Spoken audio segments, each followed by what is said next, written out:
독립운동가이신 백범 김구 선생님의 나의 소원이라는 글이 있습니다.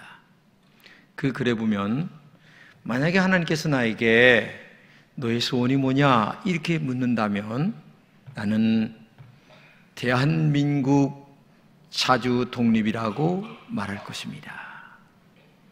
그리고 또 두 번째 물으신다면 역시 대한민국의 독립이라고 말할 것입니다. 만약에 하나님이 세 번째 또 물으신다 할지라도 나는 대한민국의 독립이라고 얘기할 것입니다. 라는 글을 남겼습니다. 이 말은 자주 독립에 대한 피 맺힌 소원을 말하고 있는 거죠. 즉 인간에게 가장 소중한 것은 자유에 대한 갈구임을 우리에게 말해주고 있는 거죠. 미국 독립운동가인 패트릭 헨리의 자유가 아니면 죽음을 달라고 한 그 말은 비록 남북전쟁에서만 필요했던 것이 아니죠. 오늘 지금도 살고 있는 우리들에게 생명보다도 자유를 더 소중히 여기는 마음은 마찬가지란 얘기입니다. 부유하게 살기 위한 것도 중요하지만 자유롭게 죽고 싶은 것도 우리의 소원이란 얘기죠. 사람은 기본적으로 돈을 좋아합니다. 돈 안 좋아하는 사람은 없죠. 그러나 인간의 깊은 본성에는 배부른 돼지보다는 배고픈 소크라테스가 되고 싶은 것이 인간의 욕망입니다. 인간은 자유를 갈망하는 존재죠. 자유는 생명보다도 귀한 것이고 자유는 위대한 가치가 있기 때문에 인간은 누구나 자유를 갈망하게 되는 거죠. 1945년 8월 15일 올해로 73년 전에 하나님의 도우심과 연합군의 축복으로 정말 우리는 진정한 자유를 만끽하는 해방을 체험하게 됐죠. 해방이 되자 우리 민족은 자유라는 것이 얼마나 소중한가를 알기 시작했죠. 그래서 안중근 의사는 이익을 보거든 정의를 생각해보고 그리고 위태로움을 보거든 목숨을 바쳐라라는 의미 있는 말을 했어요. 이 말은 뭐냐면 너희가 돈이 많이 벌었냐? 그러면 공의롭게 벌었나? 그리고 너희가 돈을 어려운 자들을 위해서 잘 쓸 수 있는가를 생각해 보라는 얘기입니다. 그리고 어려움과 위태로움이 있을 때에 목숨을 바쳐 그 어려움을 위해서 헌신할 수 있는 사람이 되어야 된다라고 하는 인간의 그 근본적인 말을 안중근 의사는 우리에게 남겼다는 거죠.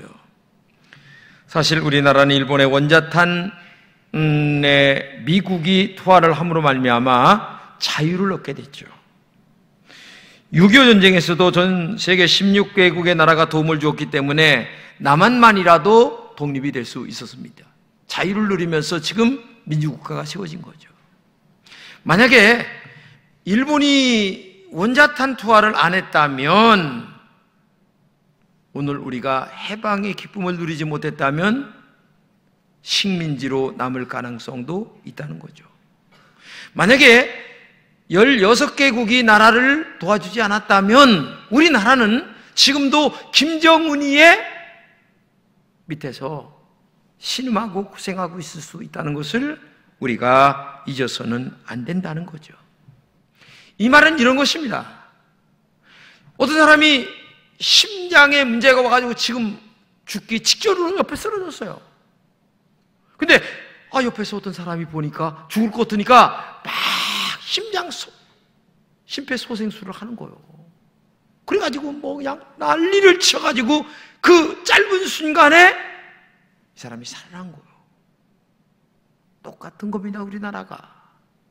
만약에 UN 16개국 아니면 미국 같은 나라가 심폐소생술을 못했다면 우리는 오늘 이 자리에서 예배드리고 있을 수 있을지 아닐지 알 수가 없어요. 그만큼 주변 나라에 굉장히 큰 은혜를 입고 살아가는 거예요. 어머니가 나를 이 땅에 태어나게 했습니다. 얼마나 생명을 주신 은혜가 큰 겁니까? 그런데 어머니의 은혜, 심폐소생술의 은혜는 잊어버리고 우리가 살아간다면 이건 인간이 아니죠.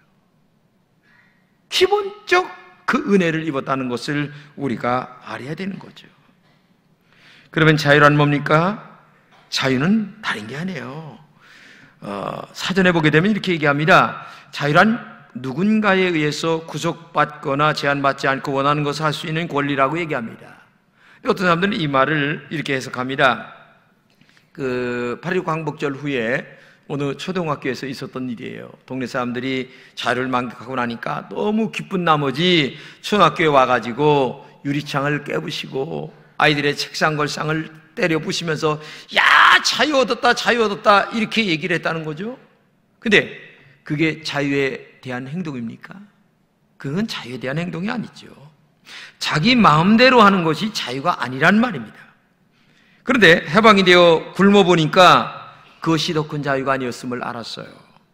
경제적인 힘이 뒷받침되지 않는 자유는 진정한 자유가 아니에요. 그래서 우리는 열심히 살아서 드디어 경제적인 자유를 얻었습니다. 그런데 이게 웬일입니까? 사람이 먹고 살만 하니까 또 방종의 노예가 되어버리는 경지에 지금 다다랐어요. 진정한 자유란 정치의 자유를 넘어 경제의 자유가 있어야 되고 경제의 자유를 넘어 도덕적 자유까지 넘어가야 되는 거죠. 그리고 이 도덕적 자유를 넘어 양심의 자유까지 넘어가야 되고 양심의 자유를 넘어 신앙의 자유까지 넘어가야 진정한 자유를 얻었다 이렇게 얘기할 수가 있는 거죠. 그렇다면 누가 참으로 자유인입니까? 일제 말기에 일본인들이 우리의 문화를 말살시키는 경우가 있었죠. 또 교회적으로는 종교를 말살시키려고 일본에서 신사참배를 들여와서 아주 참배를 강요했습니다. 근데 많은 사람들은 참배를 안 하기도 하고 또 어떤 사람들은 할 수 없이 참배를 하기도 하는데 우리나라 같은 경우에 거의 많은 분들이 신사참배를 안 합니다. 대표적인 여기 주기철 목사님 같은 경우는 차라리 내가 신사를 하느니 죽겠다 하고서 감옥에서 순교를 하게 됩니다. 그런데 그들이 비록 끌려가서 감옥에 갇혀 있다 할지라도 그분의 마음에 있는 자유는 대단했습니다. 감옥에서도 자유했고 죽음에서도 자유했고 아무도 빼앗을 수 없는 자유가 그들 마음속에 있었죠. 그런데 반대로 신사참배는 종교의식이 아니고 국민의례담에서 적당히 넘어갔습니다. 그래서 신앙을 지키지 못했습니다. 그들은 이것이 올무가 되어 해방이 되었어도 자유의 기쁨을 누리지 못했습니다. 그 배신의 행위 때문에 평생 어두운 그림자가 그들을 따라다녔죠. 신사참배의 노예가 되어 평생 자유하지 못한 삶을 사람들이 역사에 보게 되면 너무나 많이 있어요. 진정한 자유는 어느 것에 매이지 않는 것입니다. 그러면서도 가장 도덕적이고 가장 양심적인 것이 바로 우리가 진정한 자유임을 알아야 되는 거죠.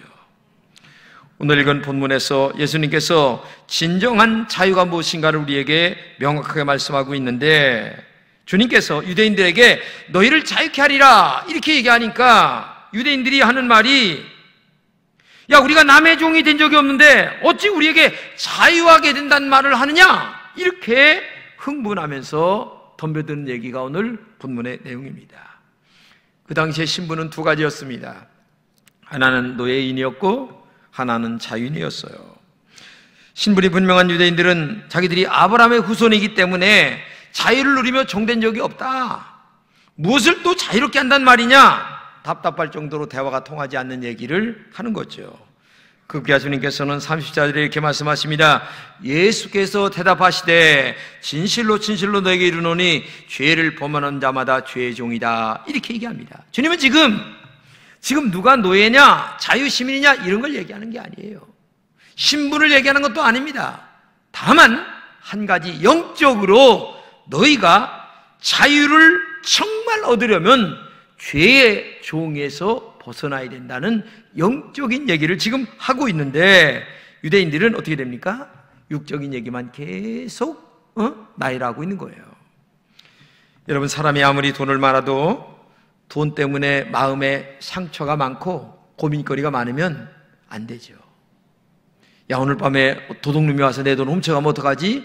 라고 마음에 두근만 한다면 그 사람이 어떻게 돈 때문에 자유할 수가 있겠습니까? 사람이 아무리 명예가 높아도 그 자리 때문에 뭡니까? 불안한다면 그 명예가 무슨 의미가 자유를 줄 수 있겠냐 그 말이에요. 오늘 본문 말씀에 누가 참 자유함을 가질 수 있느냐를 말하는데 36절에 말씀하십니다. 그러므로 아들이 너희를 자유롭게 하면 너희가 참으로 자유자가 되리라. 누가? 아들이 너희에게 자유롭게 하면, 아들이 누굽니까? 예수 그리스도가 너희를 자유롭게 할 때만이 진정한 자유인이 된다. 이렇게 얘기하고 있는 거예요. 생각해 보세요. 진정한 자유는 그냥 주어지는 거예요. 우리가 진정으로 소중한 공기, 물, 이게 하나님의 은혜로 저절로 주어지는 거예요. 우리가 느끼지 못해서 그렇지 지금 1분만 숨 못 쉬어보세요. 공기가 만약에 탁해보세요. 야, 나는 지난번에 어린아이가 차에서 숨을 못 쉬어서 죽는다고 하는, 세상에 생각해보면서 사람이 죽어도 저렇게 죽으면 안 돼.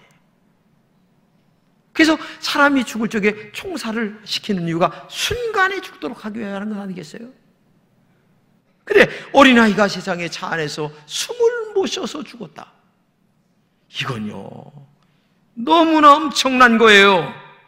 공기, 햇살, 하나님의 은혜로 주어지는데 여러분 거기에 대하여 감사한 적이 있습니까? 마찬가지로 죄로부터 자유는 예수 그리스도를 통하여 우리에게 주어지는 축복인 것입니다. 이 말은 내가 스스로 죄에서 자유로울 수 있는 것이 아닙니다. 하나님의 아들 예수 그리스도가 오셔서 우리의 죄를 용서해 줄 때만이 진정한 내 마음의 자유가 주어지고 용서함의 기쁨이 우리 안에 있는 줄로 믿습니다. 본문을 말씀하십니다. 그러므로 예수께서 자기를 믿는 유대인들에게 이르시되 너희가 내 말에 거하면 참 내 제자가 되고 진리를 알지니 진리가 너희를 자유하게 하리라. 이 말씀은 우리가 자유함을 얻는 방법을 말씀하시는데, 우리가 자유할 수 있는 것은 한 가지란 얘기예요. 본문에서 말씀하신 것처럼 너희가 내 말에 거할 때에 진정한 자유함이 있다. 이것을 더 쉽게 현대인의 성경에 이렇게 얘기합니다. 너희가 내 가르침을 따라 산다면, 이런 말입니다. 이 말을 크게는 성경 36,500가지의 말씀을 따라 살면, 이런 말입니다. 근데 우리가 어떻게 그렇게 엄청난 성경 말씀을 다 행하며 살아갈 수가 있겠어요? 없어요. 이 말을 작게 한마디로 얘기하면, 그래, 강단에서 선포되는 말씀을 너의 직장이나 가정에서 그대로 적용하여 살아간다면 너에게 진정한 하나님의 자유가 된다. 그러면 주께서 참 내 제자가 된다, 이렇게 말씀하고 있는 거예요. 그러니까 참 자유를 느끼는 사람만이 예수님의 진정한 제자가 될 수가 있다는 거죠. 제자가는 누굽니까? 예수님을 정말 믿고 따르는 사람이 제자 아닙니까? 그리고 예수님에게 배우는 것입니다. 예수님만 나의 주인으로 모시며 살아가는 사람을 제자라고 얘기합니다. 이런 말이 있어요. 이 세상에는 교인들은 참 많아요. 더러 진실한 그리스도인들도 있습니다. 그러나 참된 제자는 적다, 그런 말이 있습니다. 그런데 예수님의 제자는 하루아침에 만들어지는 것이 아니에요. 여기 제자라고 하는 말과 그리고 훈련이라고 하는 어근이 같은 말이에요. 영어에 보게 되면. 그러므로 그리스도의 제자는 저절로 되는 것이 아니란 얘기예요. 신분상 제자는 예수 그리스도를 믿음으로 되는 것입니다. 그러나 수준적인 그리스도의 제자는 만들어져야 되는 거죠. 훈련으로 열심히 노력하고, 기도 훈련, 말씀 훈련, 어떤 분들은 교회 나오면 1년, 2년, 3년, 4년, 5년 다니면 집사 직분 준다, 그래서 교회를 다니는 분들도 있어요. 그러나 그것은 진정한 제자가 아니죠. 이렇게 세월 따라 제자가 되는 것이 아니라 높은 훈련으로 제자가 되어지는 것을 말하죠. 여러분, 얼마 전에 월드컵 경기가 끝났습니다. 러시아에서 있었던 월드컵이 끝났는데 지금 이제 우리나라는 새로운 감독을 선출하려고 하죠. 근데 월드컵 하게 되면 히딩크 감독을 생각하지 않을 수가 없죠. 그때 그 히딩크 감독이 우리나라를 4강에 올려놨습니다. 근데 4강에 올라간 이유는 다른 게 없어요. 저 유럽에 있는 많은 사람들과 싸워도 이길 수 있는 체력과 정신력과 그리고 실력을 길렀기 때문에 그래요. 근데 그때 히딩크 감독이 그 축구 선수들을 훈련시켰던 말 한마디를 갖다 뭐냐면 지옥 훈련이다 이렇게 얘기합니다. 얼마나 강하게 훈련을 시켰으면 지옥 훈련 같은 것을 통과하다가 그 보상이 사강이라고 하는 것으로 나타나게 되는 거죠. 마찬가지죠. 그리스도의 참제가 되기 위해서는 주님을 더 잘 섬기기 위한 영적 지옥 훈련 같은 것들이 있어야 되는 거예요. 온상에 맞춰는 따가운 햇살을 견딜 수가 없습니다. 차가운 겨울 영하를 견딜 수가 없어요. 무서운 강풍이나 눈보라에도 이기는 야생화가 되어야 된다는 얘기입니다. 병아리 신자보다는 새 왕인 독수리 신자가 되어야 된다는 얘기예요. 참 제자가 되기 위해서는 그래서 말씀 훈련이 필요하고 기도 훈련이 필요하고 예배 훈련이 필요하고 그리고 봉사 훈련이 필요한 거예요. 그런데 놀랍게도 오늘날 교인들은 봉사 훈련, 기도 훈련 안 하고 예수 편하게 잘 믿다가 천당 가기를 원하는 거예요. 이게 문제예요. 아니 공부 안 하고 어떻게 좋은 대학을 들어갈 수가 있겠습니까? 생각해 보세요. 실력이 없는데 어떻게 좋은 대학을 들어가겠습니까? 하나님이 원하는 영적 수준은 여기를 원하시는데 우리는 지금 여기에서 놀고 있으면서 여기를 들어가고 싶었다는 것은 소원에 불과한 거예요. 소원에. 그러니까 오늘도 우리가 이 험악한 세상에 살면서 믿음으로 살아라, 말씀대로 살아라, 기도해야지, 이런 얘기들을 하는 이유가 거기에 있는 거예요. 이렇게 주님의 참제가 되었을 때 비로소 주님께서 말씀하시죠. 너희가 내 말에 거하면 참 내 제자가 되고 진리를 알지니 진리가 너희를 자유하게 하리라. 주님을 나의 구주로 영접하고 주님 말씀 따라 살아갈 때에 진정한 자유인이 된다는 거죠. 그리스도의 참 제자가 되어 영적인 훈련을 잘 감당하는 자에게 진정한 자유가 주어진다는 것을 말하는 거죠.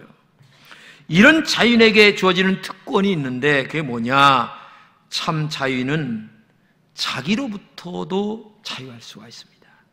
그리고 이웃으로부터 자유할 수가 있습니다. 사람의 평판보다는 주님의 평판에 더 관심을 기울입니다. 어떤 사람이 나쁘게 말한다 해도 거기에 아무 요동이 없어요. 어떻게 좋게 말한다 해도 별로 얘기가 없어요. 여러분 지지난주에 밥 딜런의 노래를 들었죠? 밥 딜런이 노벨 문학상을 타는데 상 타러 안 갔어요. 그리고 문학상에 대해서 한마디 얘기를 안 해요. 참 이상한 사람이죠. 왜? 그만큼 자유가 있는 사람이에요. 마음속에. 그런 명예 아무 의미 없어. 내 노래로 많은 영혼들에게 자유함을 줄 수 있다면 나는 그걸로 행복해. 명예도 필요 없고 난 돈도 필요 없어. 밥만 먹고 살면 돼. 그러니까 문학상 타러 오라고. 남들은 그냥 별 수단을 다 해가지고 노벨상 타려고 애를 쓰고 있는데 나 그거 상관 안 해. 안 갔어요. 이게 진정한 자유이 아닙니까? 근데 우리는 별 수단을 다 해가지고 그거 타려고 애를 쓰는, 여러분, 죽음을 선택한 전 대통령도 있었습니다. 죽음을 선택한 모 의원도 있었습니다. 근데 그들이 왜 죽음을 선택했어요? 자유롭지 않아서 그래요. 만약에 돈을 안 먹었다면 자유로웠죠. 그런데 먹은 돈이 목에 가시가 된 거예요. 이게 사람 죽이는 거예요. 가시?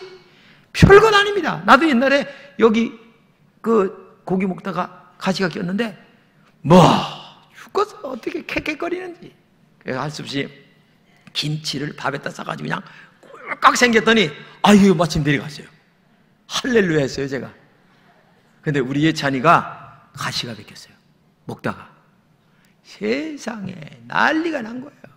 도저히 안 돼. 김치를 몇 개를 먹여도 안 돼.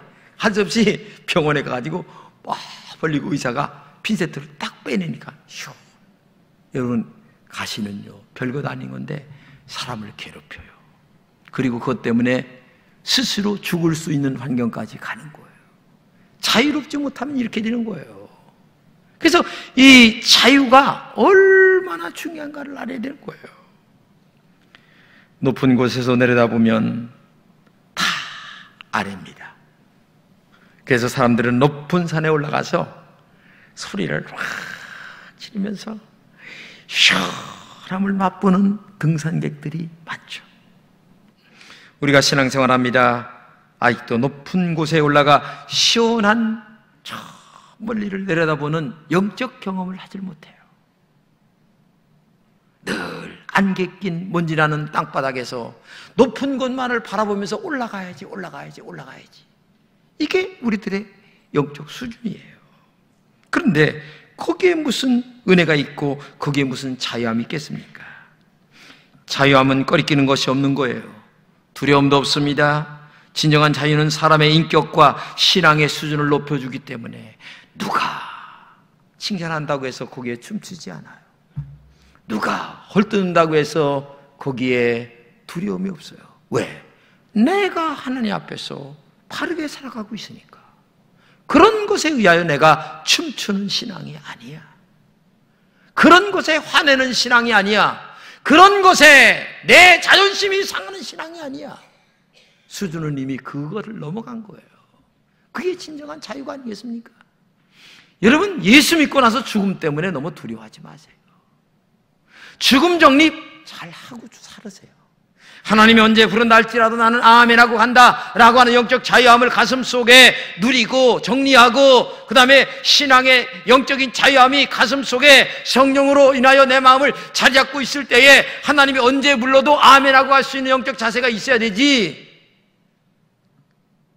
그게 진정한 자유 아닙니까? 생각해 보세요. 내가 예수 때문에 천당 간다, 하나님의 나라 간다. 죽음은 정해진 건데 조금 먼저 죽고 늦게 죽을 뿐이다 라고 하는 영적 자세를 갖고 살아야 이게 자유함이 있는데, 뭐가 있으면은 벌벌벌 떨고 앉았고. 여러분, 그건 아직도 우리가 인간적 냄새가 나는 신앙이라는 것을 알아야 돼요. 프랑스의 작가이면서 저널리스트인 클로드 모르강이라고 하는 사람이 지은 인간의 증거라는 그 책이 있는데, 제2차 세계대전 때에 참전하여 독일군의 포로가 됐습니다. 근데 폐결핵이 걸려서 석방이 됐어요. 근데 이 사람은 석방되고 나서도 계속 지하에서 저항운동에 참여를 하는데 다시 체포가 됐습니다. 이제 사형에 처해지는데, 그때 마지막 질문을 합니다. 마지막으로 할 말이 있느냐? 그러니까 이 사람이 딱 얘기합니다. 인간은 죽일 수 있다. 그러나 내 안에 있는 진리는 영원히 죽일 수 없다 하면서 형장의 이슬로 사라지게 되죠. 그렇습니다. 진리는 죽일 수 없죠. 가장 높은 진리는 우리를 죽음에서 자유롭게 하시는 예수 그리스도이십니다. 그러므로 오늘도 내가 곧 길이요 진리요 생명이라고 하시는 예수 그리스도로 말미암아 여러분 마음속에 진정한 자유함이 있는가 한 번쯤 살펴보시기를 바랍니다. 광복절 73전을 맞이해서 우리나라를 이렇게 해방시켜 주신 하나님 앞에 먼저 감사하면서 이걸 다시 영적으로 끌고 와 내 마음에 해방의 기쁨처럼 영적인 자유와 기쁨이 있는지 한 번쯤 생각해 봐야 돼요. 진리를 알지니, 진리는 누굽니까? 예수 그리스도를 네가 십자가에 피 흘려 죽으시고 사흘 만에 부활하신 그 복음적 가치를 안다면 네가 정말 자유하게 될 것이다. 그래서 신호등 없이 달리는 고속도로의 인생이 돼야 되지 않느냐. 조금 가다 신호등 때문에 쉬고, 조금 가다 신호등 때문에 쉬는. 내가 지난 월요일날 서울 올라갔었는데 서울은 살 곳이 못 됩니다. 내가 88 여기 밑에 한강 밑에 가는데요, 세상에 40분, 거기 5분 거리도 안 되는데 40분 걸렸어요. 죽을 뻔했어요. 내가 그래서 죽어도 서울에서는 안 산다. 부탁합니다. 여러분의 육적인 자유와 영적인 자유가 함께하는 그런 해방감 있는 신앙인이 되시기를 주님의 이름으로 축복합니다.